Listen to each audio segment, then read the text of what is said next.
What happens when a king is no longer the most powerful man in his own kingdom? They call me a monster, a tyrant, a sorcerer who fed on the fears of men.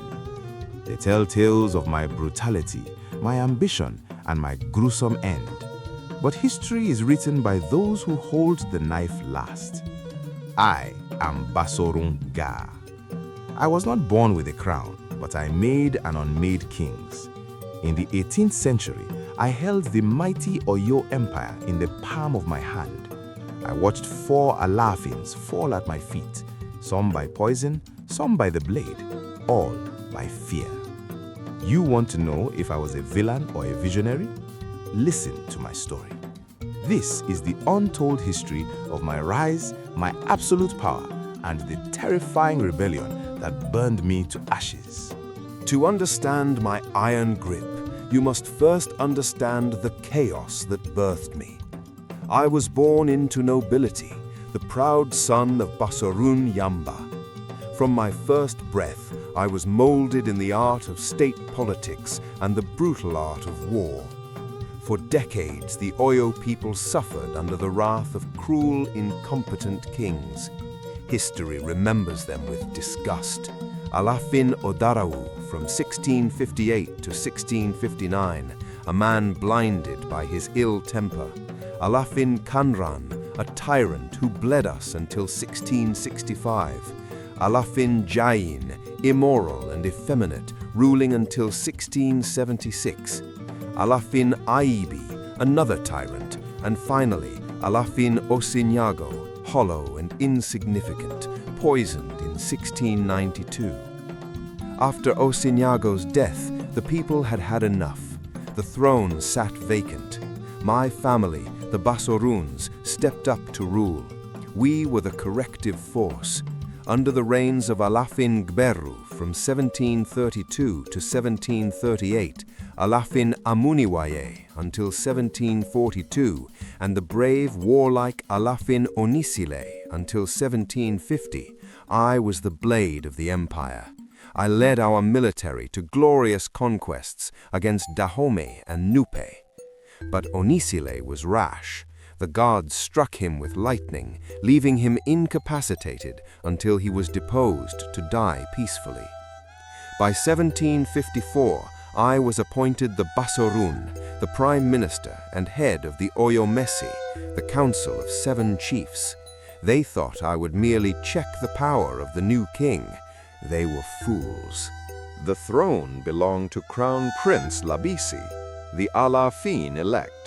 But why should a man who bleeds for the empire bow to a boy who only inherited a name?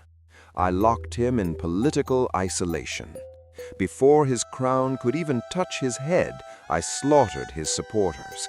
After just 17 days, the shortest reign in Oyo history, Labisi took his own life. The empire was stunned. I had drawn first blood. Next was Alaafin Abiodun, my own choice. But loyalty is a fragile thing. I ordered him to prostrate before me in full view of the court, a test of submission. He refused. 130 days later, he was dead. Then came Alaafin Agbonyin, a smart man. He treaded carefully, avoiding my wrath. That is, until the festival. The king of Popo, Odo, arrived in Oyo Ile, draped in rich, arrogant European garments, outshining the Alaafin and insulting me. I demanded Agbonyin punish his friend. He refused my command, and knowing the terror that awaited him, Agbonyin committed suicide. 3 kings gone.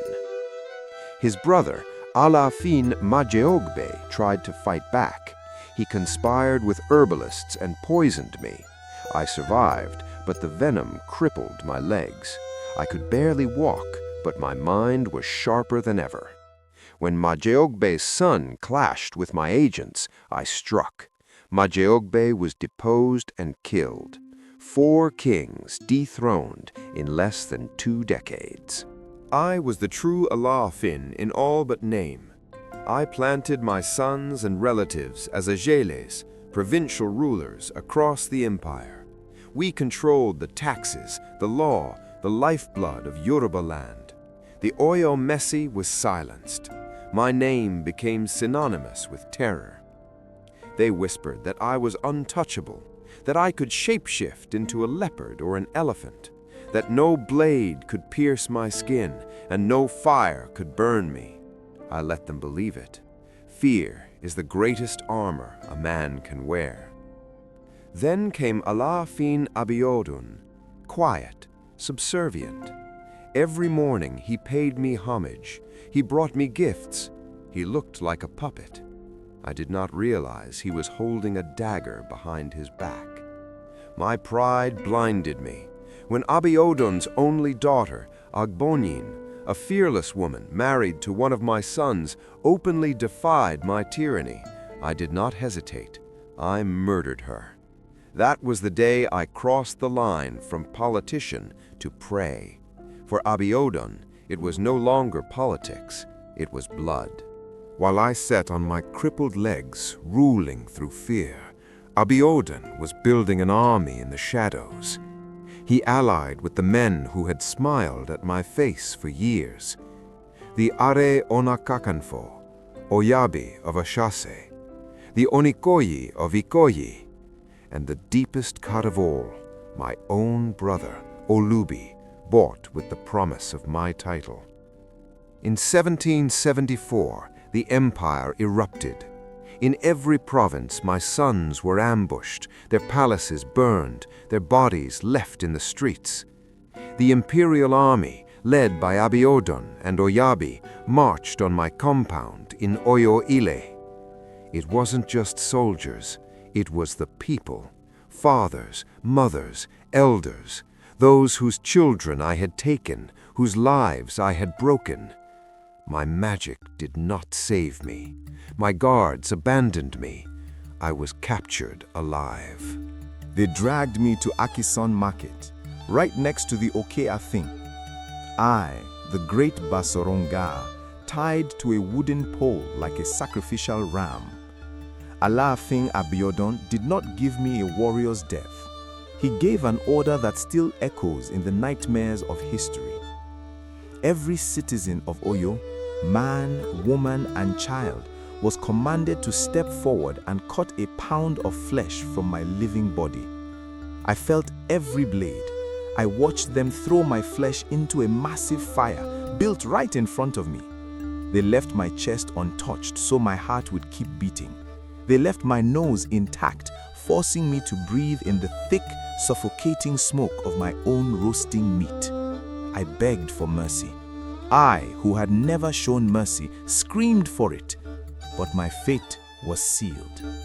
When my heart finally stopped, they threw what was left of me into the flames. They burned my remains to ash, scattering them to the winds, so my spirit could never reincarnate. My death broke the spell of fear, but it also broke the empire. Alaafin Abiodun tried to restore peace, but the Oyo Mes never recovered its power. Dahomey stopped paying tribute. The military fractured. The foundations I cracked finally shattered. By 1836, the great old Oyo Empire was nothing but dust and ruins. I am gone, but I am never forgotten. I live on in the folklore of my people, immortalized in a single Yoruba proverb. Bí o bá láyà kó o ṣe ìkà, ṣùgbọ́n kí o rántí ikú Gaa, kí o sì sọ òtítọ́. If you are bold enough to do evil, remember the death of Gaa and speak the truth instead.